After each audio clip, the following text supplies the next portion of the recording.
Hello, this is Required Fields. I hope everyone's summer is going along well. And it's a nice day today, and enjoying my vanilla just having a vanilla Pepsi here, that I'm going to drink during the parts of the video.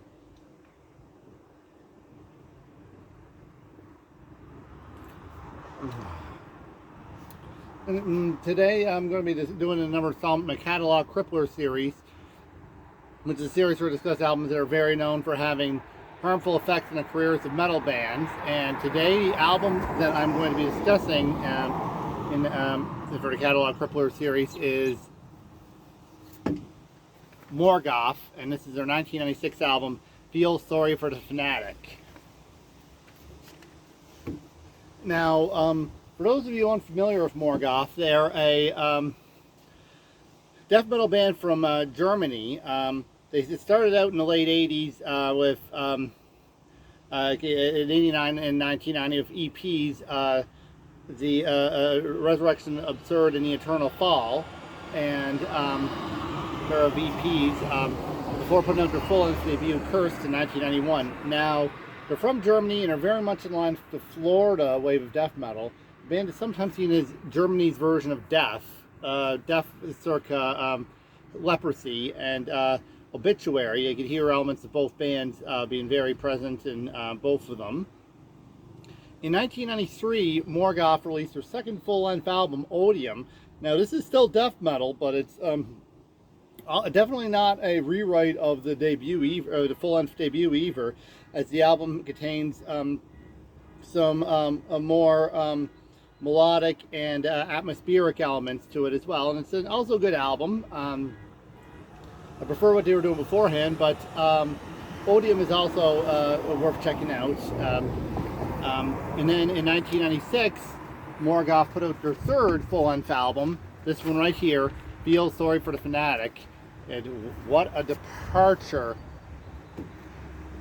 this album was from the band's previous sound. Now, the album is so different from what came before it that you would never actually have guessed it was the same band that made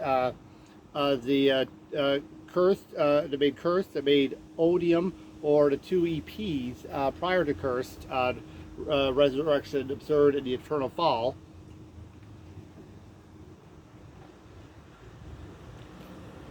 The change was already happening. Well, there was already some changes that were happening with Odium, but you could still recognize it as a Morgoth record. It definitely was not them rehashing the same material on the full-length debut and the EPs, but you could hear plenty of the elements that were present in that one on Odium as well. But it had brought in some new influence to the fold. But with Feel Sorry for the Fanatic, there is no death metal whatsoever on it. The album has some industrial elements, some techno-y elements, and maybe occasional and some alternative rock, heavier alternative rock elements, and maybe the occasional groove metal element in the heavier components of the album.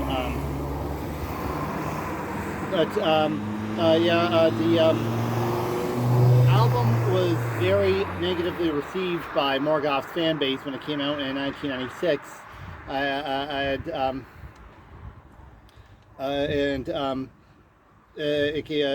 The band ended up disbanding after it came out. The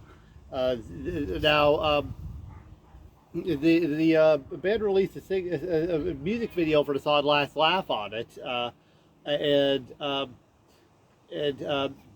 this thought, I'd imagine people would be like, "This is the same band that did Cursed," because just how different it is. Now, Change is good and even great in some cases, and Morgoth falls in the category of a band that really just weren't even the same band anymore. I get that a lot of bands have influences that vary strongly from some of the music they make, even though they I can't really see somebody not liking metal and playing it, but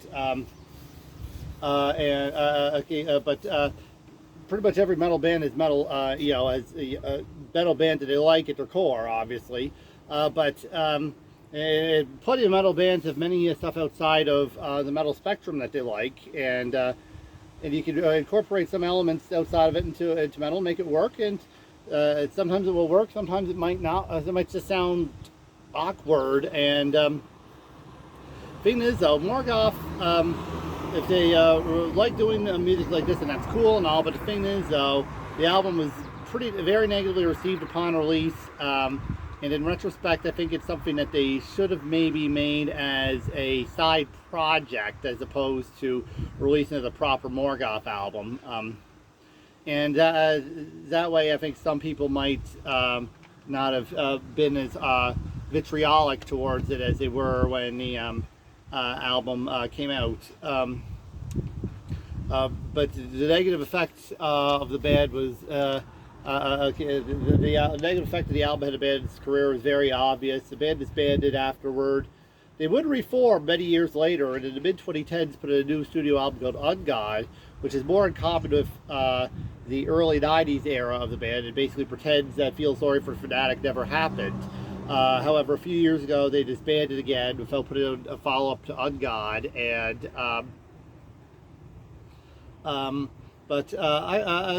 within time, over time, the album has received a little bit of a small cult following of defenders. And if you're one of those who defends the album, that's cool. I respect your opinion and everything. I can't say I like the album, but if someone else likes it, that's good. If Morgoth, the band themselves, defend this album, I'm not going to slander them for it at all. And this is definitely far from the worst album that I've discussed in the Catalog Cripplers series so far. It's definitely much better than albums such as Promise by Massacre or Burning in the Shade by Tiger's Pantane, for example. But at the same time, I can't say it's to my liking either. But if you happen to be one of those people who actually likes this album, then all the power in the world to you. But this is definitely an album that that was not a change for the better, and it had a negative impact on the career of Morgoth, as they ended up disbanding afterwards, even if they did reform and put out a new album closer to the previous material. Yes, that's Morgoth, Feel Sorry for the Fanatic. And anyway, this is Required Field signing off. Thank you for watching this video, and goodbye.